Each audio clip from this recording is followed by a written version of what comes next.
구약 성경 개론을 공부하고 있죠. 그래서 책별로 지금 8번째 책이 룻기를 지난 시간에 봤고요.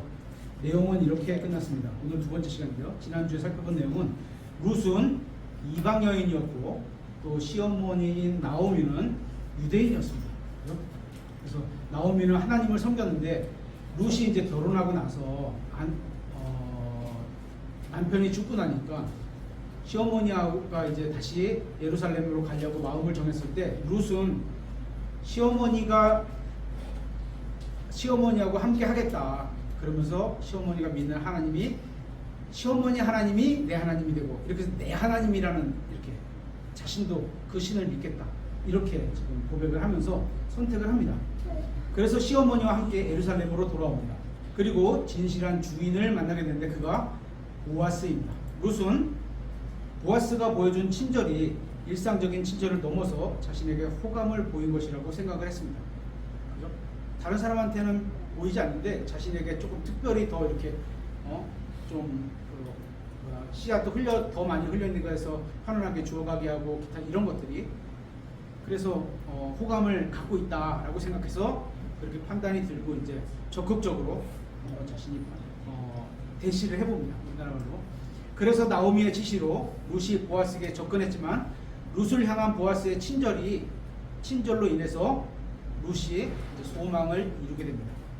그녀는 타작마당으로 내려가서 보아스에게 그가 자신의 친족이라는 점을 밝히고 유대인에게는 가까운 친족법이라는 게 있어요. 그래서 가까운 사람부터 먼저 어떤 혜택이나 그거의 권리나 의무를 먼저 이행할 수 있는 순서를 놔둔 거예요. 그러니까 예를 들어서 이런 거겠죠. 이것도 적절할지 모르지만 저희 교회 내에 제가 아파요. 제가 아픈데 막 저희 일단 제가 아프니까 기도 요청을 하고 근데 아프다 보니까 예를 들어서 뭐가 필요하다 그럴까요? 뭐 이렇게 이식을 해줄 수 있는 거 뭐 있죠? 저희 법에 어긋나지 않고 해줄 수 있는 거? 신장? 이식이 되나요? 신장 이식 되나요? 그러면 제가 만약에 신장이 이식을 받아야 될 형편이야. 그런데 이제 다른 교회 어떤 분이 기도하다가 자기가 해주겠다 이렇게 이제 올 수 있잖아요. 연락이 그럴 수 있잖아요. 그죠? 저도 그런 마음 갖고 살아가요. 올 수 있잖아요. 그런데 이제 그거를 어떻게 저희 교회에다 먼저 얘기를 하는 거죠. 해주실 분 있으십니까? 이거 어떻게 보면 가까운 친족법이라는 그런 의미로 조금 적용을 해볼 수 있는 사례가 아닌가 이런 생각이 들어요. 그래서 우리 교회 내에서 해줄 수 있으면 더 좋은 거죠. 근데도 우리나라에서는 여건이 안 되고 아직 그런 마음이 갖고 있지 못하다면 어쩔 수 없이 그쪽에서 이제 그 신장 이식을 받아야 되잖아요. 그럼 그쪽의 마음이 이제 쏘이겠죠. 그죠? 그렇게 될 수 있는 거예요. 이것도 좀 그런 여건에 비슷하게 돼 있는 거예요. 그래서 이스라엘에게는 더 이해가 빠른 거는 상속법. 여기 지금 오늘은 이제 상속하고 사실은 그 부채도 같이 가게 되는 그런 문제가 생겨요. 그러니까 내가 재산이 가져 있다면 누구한테 상속해 줄 것인가? 그게 제일 먼저 친자, 부인 이런 식으로 나서 자식이 없다. 그럼 사촌 이런 식으로 나가는 거지. 이렇게 적용을 하면 되지. 네. 들으셨죠? 네. 그래서 가까운 친족법이라는 게 있어서 이게 이제 그 그러니까 보아스가 룻에게 자기가 친족의 의무를 하고자 하는 마음을 갖게 돼요. 근데 문제가 생기죠. 친족의 의무를 이행해 줄 것인지를 묻게 됩니다. 여기서 룻과 보아스의 사랑만으로 문제가 해결된 게 아니라 둘만 좋아서 해결되는 게 아니에요. 더 쉽게 풀어갈 수 있어. 만약에 보아스가 제일 가까운 친족이었다면 그냥 그래 해줄게 그랬으면 끝나는데 이게 그래 해줄게라고 할 수 있는 보아스가 알고 있기로는 중간에 사이에 나보다 더 가까운 친척이 하나가 더 있는 거예요. 이 아무개라는 사람이. 그래서 이 법적 권리를 누군가의 친척이 가져갈 수 있는데 그게 가까운 친족부터 이렇게 대상이 될 수 있게끔 이렇게 놓여져 있다는 겁니다. 보아스가 죽은 사람을 대신해서 친족의 권리를 행사하기 위해서는 아직 두 가지 문제가 남아있습니다. 문제는 보아스가 룻을 아내로 받기 위해 죽은 사람의 대를 이어주는 문제 하나가 있고 자녀를 낳아야 돼요. 그래서 신명기 25장 5절에는 이렇게 써있어요. 형제들이 함께 거하는데 그들 중 한 명이 죽고 아이가 없거든. 형제들 중에서 그 죽은 자의 아내는 밖에서 남에게 시집가지 말 것이요 그녀의 남편의 형제가 그녀에게로 들어가 그녀를 아내로 취해 남편의 형제로서의 의무를 그녀에게 이행할 것이며. 요런 사건이 하나가 있었어요. 기억나시는 거 있으세요? 요거 때문에 요거로 사건이 하나 남겨 있어요.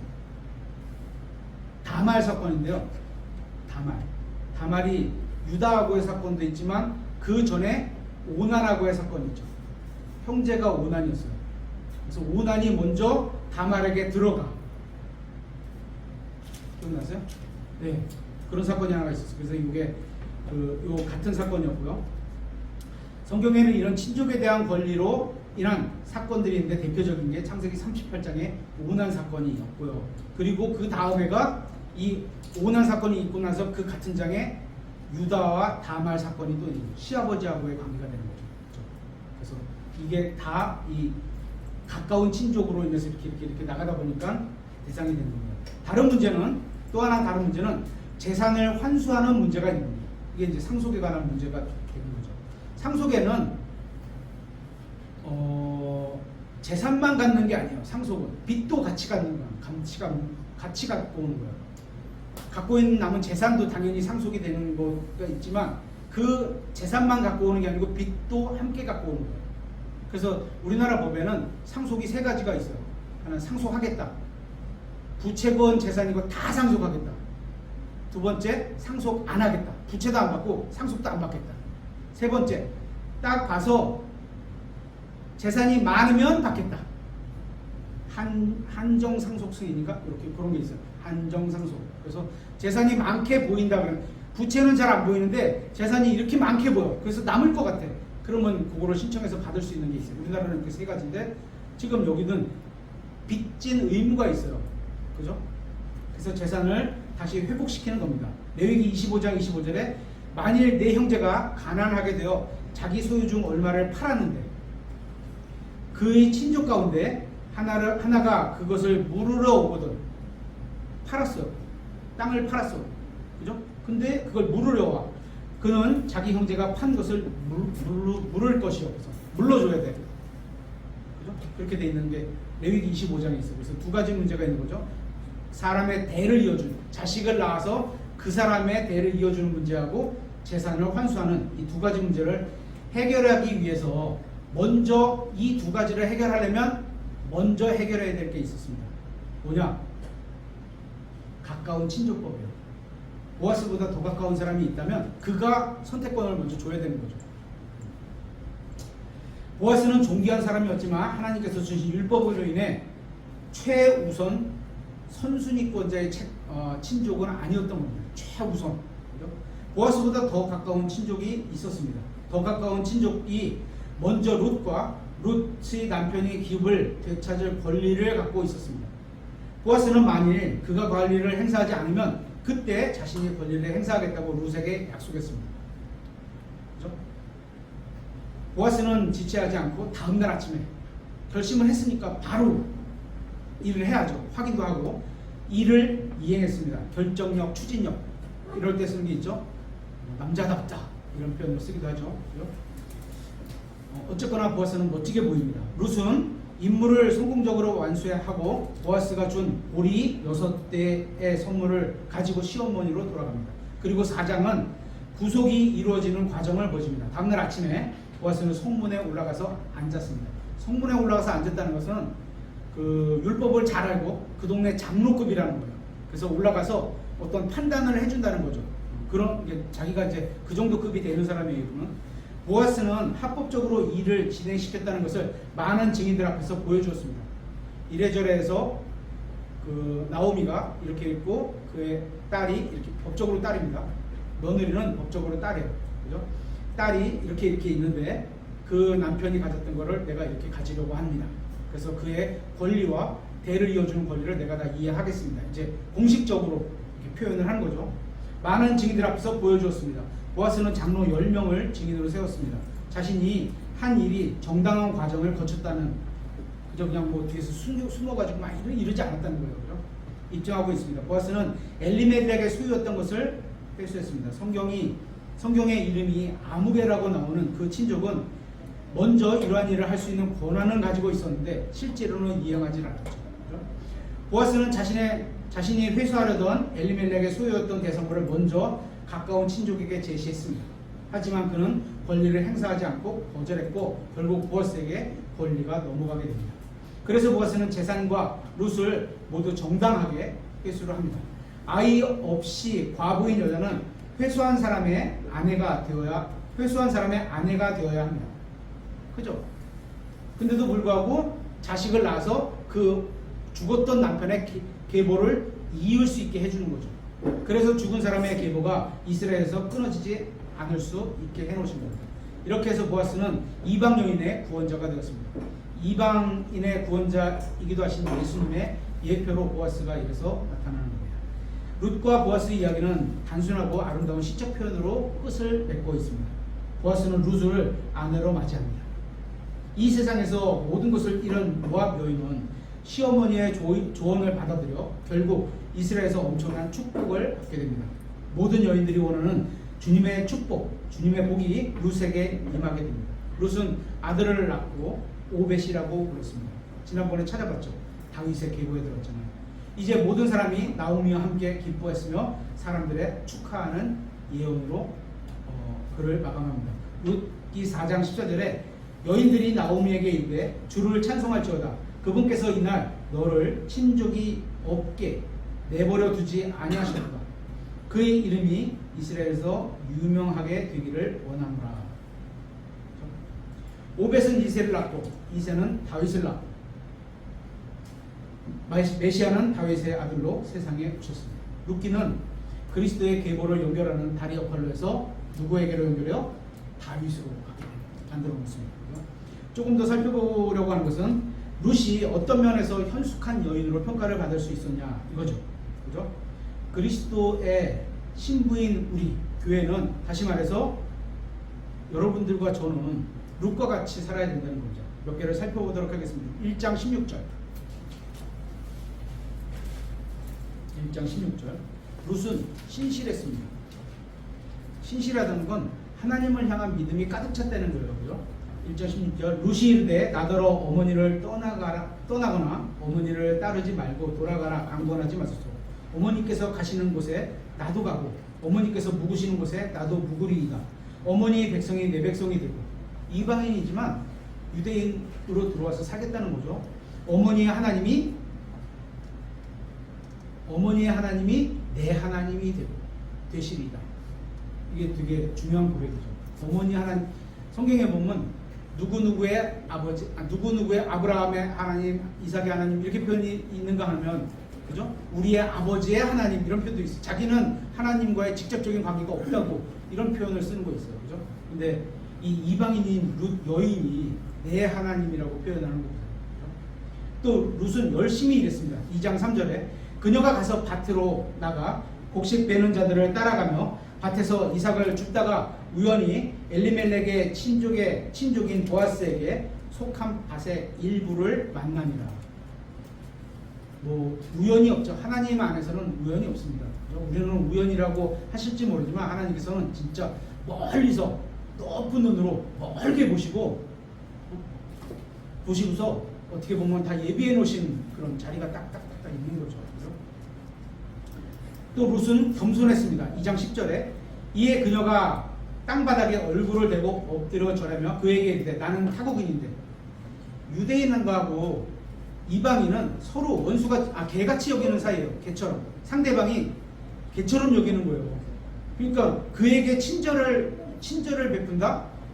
이런 건 있을 수도 없어요. 또 이방인도 똑같아요. 유대인 보기를 개처럼 여겨요. 그래서 서로 겸손하지 않아요. 서로에 대해서. 근데 이 룻은 상대가 어떻게 보면 이방인 쪽에서 봤을 때는 개처럼 여기는 남자인데 그에게 절을 하는 거예요. 엎드려 절하며 그에게 이르되 나는 타국인인데 어찌하여 당신의 눈앞에서 은혜를 입어 당신이 나를 알아주시나이까. 또 룻은 자신의 것을 다른 사람에게 나누어 줬습니다. 2장 18절에 룻이 그것을 집어 들고 도시로 들어가 자기가 죽은 것을 자기 시어머니에게 보이며 자기가 배불리 먹고 남긴 것을 가져다가 그녀에게 주네. 이 한국 문화에서 보면 시어머니에게 나눠주는 게 먹다가 남은 걸 갖고 온 것 같은데 거기는 빵 문화예요. 그래서 이렇게 우리 밥 먹다가 이렇게 남은 거 덜어오는 게 아니고, 그죠? 여기는 빵 문화예요. 그래서 딱 하나가 개별적으로 딱딱 떨어지는 거니까 남은 거 갖고 와도 새 거예요. 그죠? 이렇게 이해를 하셔야 됩니다. 그래서 다른 사람에게 나눠줄 줄 아는 사람 많지 않죠. 5번째, 룻은 정숙했습니다. 3장 7절에 보아스가 먹고 마시고 마음이 즐거울 때에 가서 곡식더미 끝에 누움에 룻이 가만히 가서 그의 발을 드러내고 누웠더라. 이게 어떤 표현인지 문화적인 어떤 그런 관습에 있는 거죠. 우리는 이렇게 하면 큰일 납니다. 그죠? 이건 그 당시의 문화가 이렇게 했을 때 내가 관심이 있습니다. 예를 들어서 이런 표현일 수도 있고 되게 정숙한 표현이지 이게 뭐 이렇게 막 몸을 내버리는 그런 표현은 아닙니다. 이게. 그렇죠? 6번째, 룻은 순종적이었습니다. 3장 14절에 룻이 아침까지 그의 발치에 누웠다가 사람이 다른 사람을 알아볼 수 있기 전에 일어나매 그가 이르되 여인이 타작마당에 들어온 것을 사람들이 알지 못하게 해야 하리라 하고, 이 여인 그 여자를 걱정하는 거죠. 자기야 뭐 주인이니까 상관없는데 여인을 걱정했고 또 그 룻은 그 보아스의 말을 그대로 받아들여서 순종했어요. 그죠? 그래서 아무에게도 얘기하지 않았고 또 나가는 시간도 룻이 말한 대로 딱 그때 나오고, 또 룻은 인내할 수 있었습니다. 사실 인내가 성령의 열매 중에서도 어려운 것 중에 하나죠. 다 어렵지만 어려운 것 중에 하나죠. 3장 18절에 이에 그녀가 이르되 내 딸아 이 일이 어떻게 될지 내가 알 때까지 가만히 앉아 있으라. 우리 이제 좀 일이 있어서 저희 집에 강아지가 한 마리 와 있는데 제일 어려운 게 기다려, 앉아, 이거예요. 이것만 훈련시키면, 이것만 훈련이 잘 되면 말 잘 들어요. 근데 이게 안 되지. 사람도 안 되잖아요. 그죠? 자녀한테 가만히 있어, 거기 잠깐 있어. 그런데 한 5분 동안 아빠가 안 오면 어디 갔나 그냥 막 찾은다고요. 이거 안 돼. 가만히 있어, 거기 있어. 그러면 그대로 있어야 되는데 시어머니 말을 잘 이렇게 듣고 또 인내를 할 줄 아는, 기다리고 있다는 거 쉽지 않은 일이죠. 사람이 이날 그 일을 끝마칠 때까지, 그 사람이 그 일을 끝마칠 때까지는 안식하지 아니하리라 하니라. 또 룻은 마음이 결정되면 확고했습니다. 이런 게 필요해요. 막 이랬다 저랬다 하면 안 되잖아요. 마음이 1장 14절에 그들이 소리를 높여 다시 울더라. 오르바는 자기 시어머니에게 입을 맞출 때 룻은 그녀에게 굳게 붙음으로. 한번 결정한 일을 신중하게 결정했으면 쭉 가요. 쭉 가요. 그죠? 어느 정도 쭉 가다가 한번 뭐 예를 들어서 정지할 경우가 생기면 그때 한번 내가 가고 있는 거를 다시 똑바로 가고 있는 노선이 맞나, 위치가 틀어지지 않나, 이런 걸 한번 점검을 해봐야죠. 목적지가 제대로 설정이 돼 있나 이런 걸 봐야 되겠죠. 그죠? 1장 17절에도 어머니께서 죽으시는 곳에 나도 죽어 거기 묻힐 것이니이다. 굉장히 확고한 마음의 의지를 말로 표현하고 있는 거죠. 이렇게 현숙한 여인으로 살았던 룻은 이제 주님으로부터 보상을 받게 됩니다. 그래서 첫 번째, 룻은 생활 가운데서 은혜를 받습니다. 은혜는 뭐예요? 잘한 게 없는데 좋은 걸 받는 거예요. 2장 8절에 그때 보아스가 룻에게 이르되 내 딸아 내가 듣지 아니하느냐? 나이 차이가 좀 나죠. 내 딸아 이러고 보면 이삭을 주우러 다른 밭으로 가거나 여기에서 다른 데로 가지 말고 여기에 내 소녀들 옆에 바싹 붙어 있으라. 어떻게 해요? 거만히 흘려주고 쉽게 죽게 해주는 거잖아요. 안전도 보장해주고. 또 룻은 안전을 보장받습니다. 계속해서 2장 9절에 그들이 수확하는 밭에 눈을 두어 그들을 따라가서 내가 청년들에게 명하여 너를 건드리지 말라 하지 아니하였느냐? 목이 마르거든 그릇 있는 데로 가서 청년들이 기러온 것을 마시라 하니, 마치 주인 정도의 권한을, 아들 정도의 권한을 부여하는 거죠. 그렇죠? 가족에 대한 권한을 부여하고 있습니다. 또 세 번째, 룻은 보상을 받습니다. 주께서 네게 행한 일을 보답해 주시기를 원하며 주 이스라엘의 하나님께서 자신의 날개들 아래로 의지하러 온 내게 충분히 보상해 주시기를 원하노라 하고 이 말과 이 말에 대한 거를 본인이 다 이행을 해줘요. 그죠? 다 이행을 해줘요. 쭉 보면서 이스라엘의 하나님께서 자신의 날개들 아래로 의지하러 온 내게 충분히 보상해 주기를 이렇게 다 본인이 말해놓고 하나님의 일하심을 딱 다 보여주죠. 또 룻은 필요를 공급받습니다. 2장 14절에 보아스가 그녀에게 이르되 식사할 때 너는 이리로 와서 빵을 먹고 내 빵 조각을 식초에 찍으라 하므로 그녀가 곡식 빼는 자들 옆에 앉음에 그가 그녀에게 볶은 곡식을 건네주니 그녀가 배불리 먹고 남겼더라. 또 어떤 은혜를 받냐? 식량을 넘치게 받습니다. 3장 15절에 또한 그가 이르되 너를 덮는 너울을 가져와 그것을 잡으라 하니 너울이 이렇게 쭉 펼치는 우리 그 지금 하나하나 자매가 이렇게 뭐죠? 추워서 덮고 있는 그런 것 같이 쭉 펼쳐갖고 가져와 잡으라 하니 그녀가 그것을 잡음으로 그가 보리를 6번 되어 그녀에게 지어주매 그녀가 도시로 들어가니라. 그냥 은혜죠. 이건 자기가 뭘 잘해서 받은 게 아니에요. 보리를 그냥 받은 것은 거죠. 그래서 하나님의 은혜는 이렇게 넘쳐요. 이렇게 넘치면 뭐 하라고요? 자기만 먹고 잘 사는 게 아니야. 자기로 인해서 자기 가족들, 자기로 인해서 자기 이웃들 이런 은혜가 넘치게 해야 하는 거죠. 또 룻은 칭송을 받게 됩니다. 4장 11절에 성문 안에 있는 온 백성과 장로들이 이르기를 우리가 증인이니 주께서 내 집에 들어간 여인을 이스라엘의 집을 세운 라헬과 레아 두 사람 같게 하시기를 원한다. 이스라엘의 12지파를 낳은 그 여인들하고 동급으로 취급하겠다는 거예요. 그죠? 너는 에브라다에서 훌륭하게 행했고 베들레헴에서 유명하게 될지어다. 그래서 또 룻기에서 우리가 배울 수 있는 추가 교훈이 있다면 두 가지가 있습니다. 엘리멜렉의 가족은 이방인들의 땅으로 갔고 아들들은 금지된 결혼을 했습니다. 그 당시에는 이방인하고 결혼할 수가 없게 해놨습니다. 신명기 7장에. 그렇죠? 이것은 이스라엘이 세상과 섞여 사는 그런 모습을 보여주는 거예요. 그래서 좋은 모습은 아니에요. 뭐 그걸로 인해서 일찍 죽었다 이렇게 성경은 나오지 않지만 모르는 거예요. 어쨌거나 남편이 선택해서 예루살렘을 떠났고, 그죠? 베들레헴을 떠났고, 또 아내들이 선택해서 이방인 여자하고 구해 살았는데 일찍 죽었어요. 그게 꼭 연결이 된다 이런 말은 아니지만 괜히 그런 건 아닌 걸 수도 있어요. 그죠? 보는 거고. 그래서 이스라엘이 그 당시에 좀 많이 세상하고 막 섞여 살았나 보다.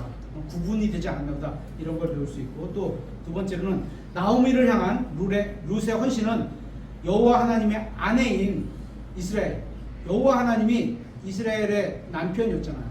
이었잖아요. 그죠? 이혼 증서를 써서 준 이렇게 돼 있는 그 이스라엘을 향한 그리스도의 마음을 잘 보여줍니다. 우리 그죠? 이스라엘의 여호와 하나님의 아내였던 이스라엘을 우리가 보는 마음을 보여주는 거예요. 이제 룻, 이방인이었던 룻, 교회를 예표하는 이 룻을 통해서 나오미, 이스라엘이 소망을 갖게 됩니다. 그러니까 교회가 이제 없어지게 되면 당연히 나오미도 약속의 친족이 있잖아요. 친족이 누구예요? 예수 그리스도께서 이제 오시겠죠. 그죠? 그래서 다시 복을 받게 됩니다. 룻은 보아스를 통해 유대인 나오미의 친족이 되어 상속 재산을 받게 됩니다. 룻은 이방인이잖아요. 우리 이방인도 그래서 복은 어쨌거나 오는 과정은 하나님께서 유대인을 통해서 이방인에게 온 거예요. 그죠? 그렇게 오는 거랑 같이 이방인들이 복 받은 걸 통해서 다시 유대인들이 정신을 제대로 차리고 하나님을 섬기게 되겠죠. 나오미는 방황했지만 하나님의 땅으로 다시 와서 잃어버린 모든 것을 다시 찾습니다. 이런 게 이제 전체적인 세대적 진리하고 비슷하게 물려가는 모습을 또 보여줍니다. 이렇게 해서 구약 성경 룻기가 우리를 어디? 다윗으로 안내를 하게 됩니다. 오늘은 여기까지 공부하도록 마치겠습니다.